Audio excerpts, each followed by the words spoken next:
I think every time we've gone into the studio, it's really important. Yes, you know, we certainly don't want to make another Pressure in Time or another Great Western Valkyrie. The idea is to evolve, and I mean, just as people and as musicians, we're different and evolving and listening to new things and wanting to bring new influences in. So yes, every record, certainly this one was consciously different.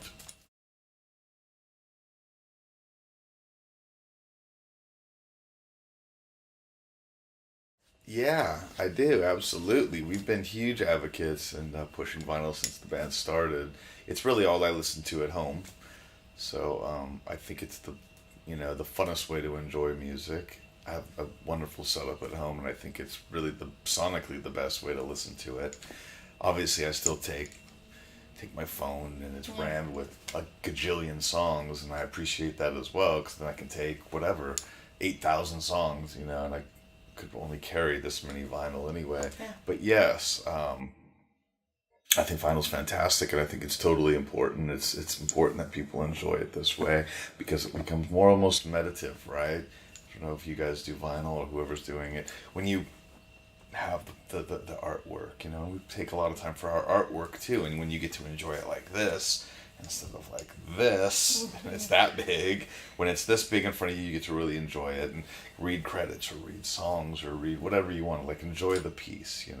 Also, I think there's a meditative thing about flipping the record. So there's actually an A and a B side and maybe a C and a D side, maybe like for with Head Down. So yeah, I'm a huge advocate, huge backer in vinyl, and I'm really happy people have pulled into our group that way and support that.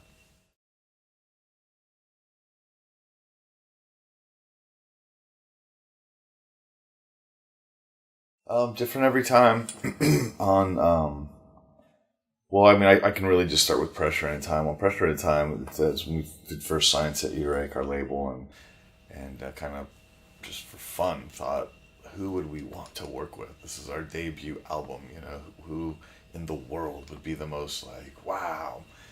So I was definitely saying this guy Storm Thorgerson, Hypnosis, who did all the like Pink Floyd and Zeppelin and recently Muse and Mars Volta, but so many classic ones. I mean, man, this guy did Dark Side of the Moon, Physical Graffiti, Houses of the Holy, the records that we. So that's I kind of just threw it out there, and he responded and wanted to work with us, and then Head Down was the thing where the album was done and we were living with it at home, and I was just kind of looking. I followed different artists and different sites and stuff that I'm interested, right? And I had just come across this artist Jason Hawley and thought repeatedly everything I saw from him felt um, how Head Down felt to me. He drew a lot of animals and creatures, and I thought that Head Down was really had an animalistic nature to it. The record for us, and immediately Jay agreed too, and it was just a common thread that we felt. So I found this guy Jason Hawley and just reached out to him, and he was elated to do it. And then we thought at that point it would be smart to maybe try, and we had a new member. So for Great Western Valkyrie, we thought let's try putting ourselves on the cover, and we had been getting into all these really interesting 1930s mug shots, and we really really liked it. Now everybody in the group had been like kind of evolving stylistically naturally, people doing like get high and tight, or I had cut my hair, with a mustache or whatever. We all had like evolved and like it started to look a little different, and we were looking at these old photos and going, this kind of looks like us, these old criminals. How we look, we should like do a little layout like this for fun, just being funny with it. And we ended up getting one of our great friends to shoot it. He actually used I think it's called a Speedomatic. It's the old camera, the accordion style camera. You know what I mean? With the flash, and it's only you get two shots. It's a big card. It prints onto one card. You take it out, flip it, get two shots. So we had fun. That's how we got that one, and then we came to this new record. And mid session, I had been looking through artists again, following it, looking at different people, and came across this painting called Rain Song, and thought it was this particular image just felt and looked and felt how the music was sounding while we were making the record. And I saved it till a little bit later in the session and had shared it with Dave Cobb, and he's like, "That's perfect." Our producer said, "I love it. That looks like the album cover." I shared it with Jay and the other guys, and everybody agreed very quickly. So we hunted our friend down, and he took care of it for us. Agreed to do it, wanted to do it. This is the evolution of the album cover.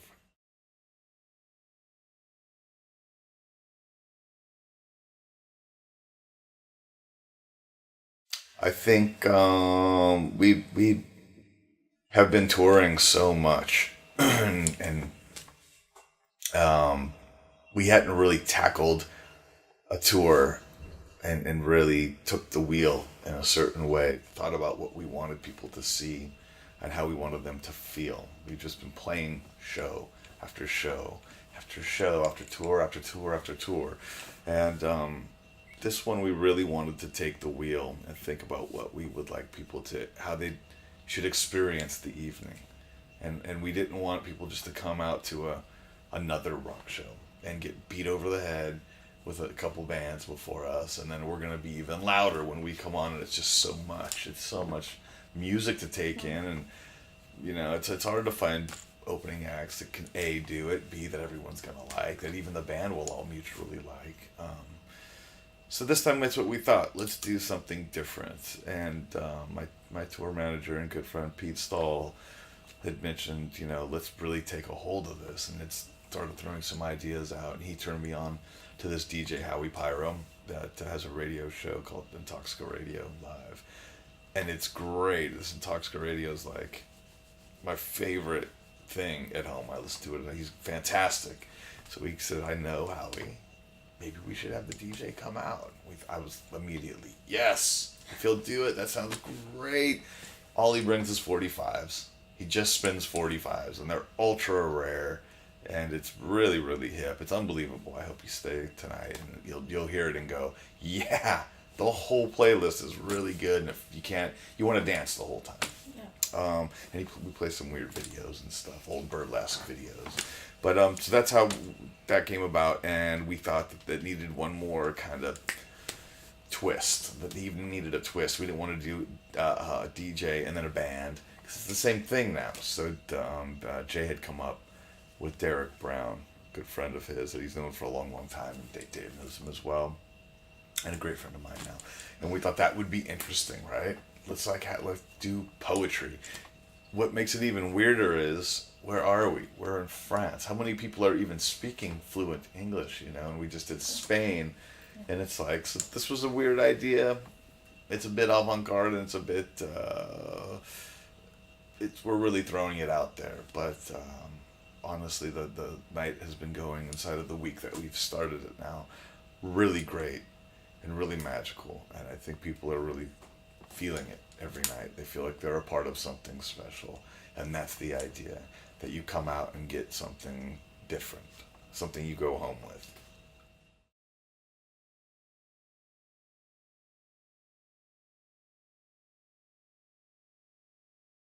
Yeah, very carefully. It's really difficult. It's really difficult. I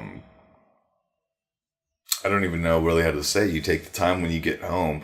We try to do a month on and a month off. Sometimes we're out a little bit longer. Sometimes we're home a little bit longer, but it is pretty vicious. So when you're home, what happens is you just use every single moment as much as you can, especially with children. I have a 7-year-old and a 9-year-old, and I just am Mr. Mom. They're with me. I'm a single dad now, and they just basically stay with me the whole time I'm home, and I'm doing homework and picking them up from school, taking them to school, doing breakfasts and dinners, and just alone and very focused on that while I'm home, and that's how we do it. And then out here we keep in contact. Thank God in this generation, in this era, we can like Skype or FaceTime each other, and our phones work all over the world, so we can chat no matter what. So that's what we do. We keep in touch, and I think I write my kids just about every single day, so they know I'm thinking about them, and that's how you manage it.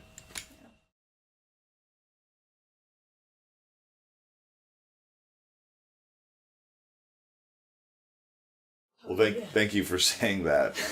Made me feel nice right now.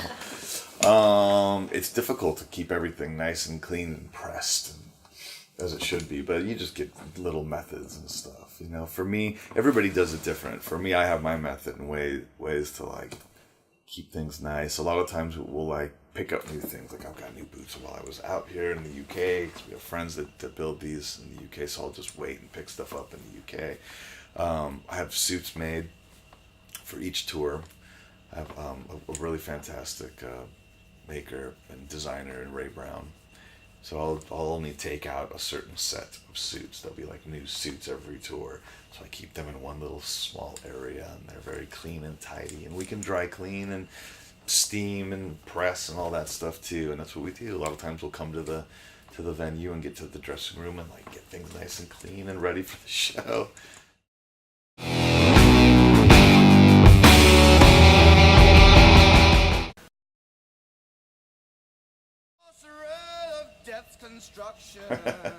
Well, obviously, if we're gonna play Sabbath, and should I tell you how I feel or why this is significant? Both, Either one. as you want. Yeah. Just finished up a tour with Black Sabbath. It was amazing. Probably one of the most amazing 13 months of my life for sure. Just making friends with the crew and the band, and getting to watch this band go out every night, and getting to be the only band that performs with them at the end of their career. It was a huge honor. Hugely influential band for me as a kid.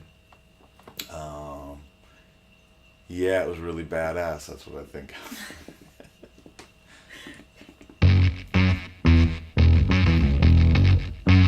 Oh, I love this track. When I think about this track, this was the first track that Jack came out with on the blunderbuss, on the not the blunderbuss. What's this one called? The Lazaretto. Yeah, on the Lazaretto. This is the first little bit he put out, and it was before you heard any other stuff. I was just in love with this record, and I thought it was going to be like his crowning achievement. Unfortunately, I do not find it to be the crowning achievement, because I think Blunderbuss was a much better record. But I'm a gigantic Jack White fan. I think he's doing so much for music, and I think he's a great rock star. And I still love the record. I still love the songs, the instrumental bit he did, and this Lazaretto record too.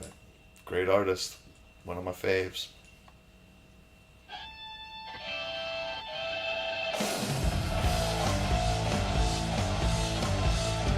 Purple.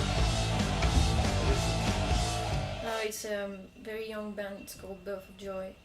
Birth of Joy? Yeah. I don't know this group. Sounded great. Sounded like Deep Purple. Yeah, they were cool. I think they opened for you in 2015. Once in France. Oh. I think I'm vaguely remembering this, that we really loved this group too. Yeah.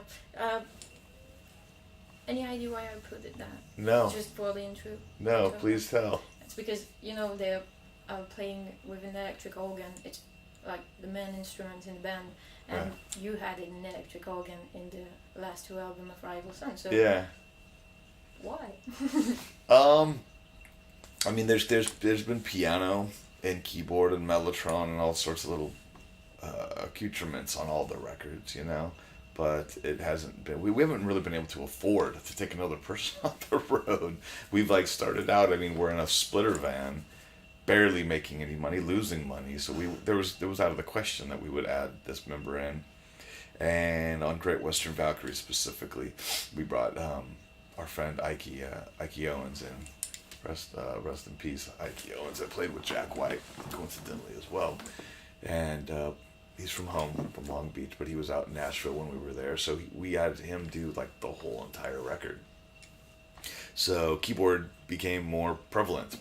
Organ became more prevalent on that record, and we went, there's no way we could do the tour off of this without the keys. They're so prevalent on this record, and we had progressed enough that it's just time to find somebody, and we auditioned a few people, and Todd really wanted the gig, and Miley had known him. They were like family, essentially, and Todd just seemed like a really bright guy to bring out and come out and do it with us, so we added him. And I think this record kind of, Hollow Bones continues that trajectory where I think organ and keys are really prevalent, and they need to be there.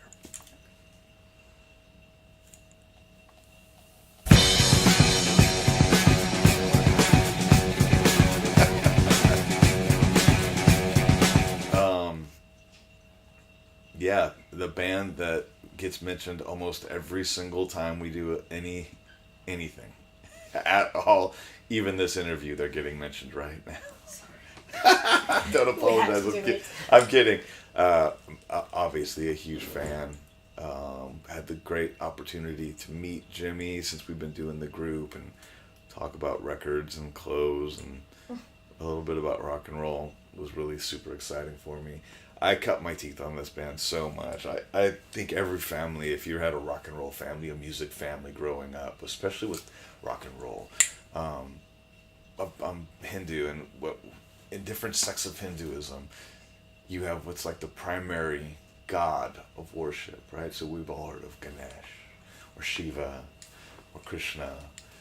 So the family that their primary god is, we call that the Ishtadev. So like for me, I always say every family has a rock and roll Ishtadev. Like this family grew up, their band was the Beatles. Okay, that was the band. They listened to everything. But when it came down to it, this family, they loved the Beatles. That was their band. Or it'd be the Rolling Stones.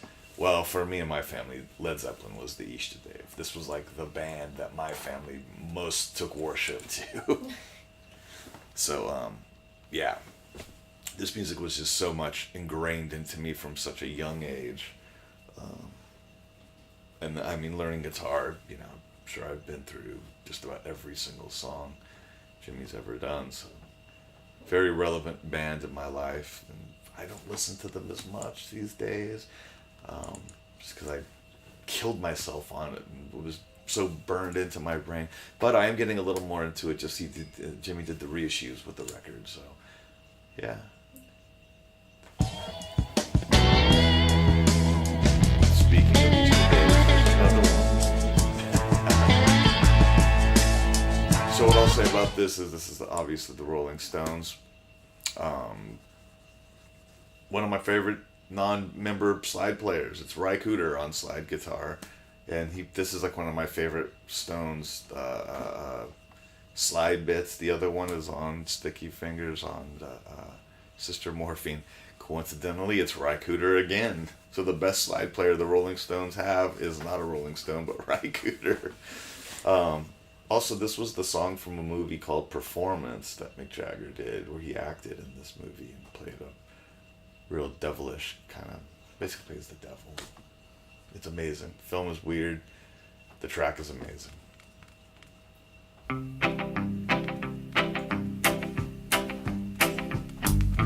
Nashville cats play clean as country water. It's a song called Nashville Cat by The Loving Spoonful. Ah, Loving Spoonful. Okay, Yeah. I don't know that I put track. it because you recorded the album in Nashville. Yeah, Nashville's a great place. Loving Spoonful was great too. But yeah, Jay now lives in Nashville. Dave moved to Nashville. Our producer Dave lives in Nashville. A lot of people are moving to Nashville. I'm from Huntington Beach, a beach city right outside of LA. And a lot of people from LA, and that was a musical hub, have all just moved to Nashville now, which is, I think, kind of a cool trend. It's probably not the coolest trend if you're from Nashville because it's become a little too packed, but it's a good trend that people are so kind there. Somehow that little spot brings some kindness out in people. So I think it's a good trend because people in LA can generally be real assholes. And musicians could be real assholes. So you combo that up, it's really rough. Now you put musicians in Nashville, and they're lovely people. The musicians are the nicest people, and everyone's real friendly. So I think this is a great trend. And I mean, maybe the most musical city on earth. It's unbelievable.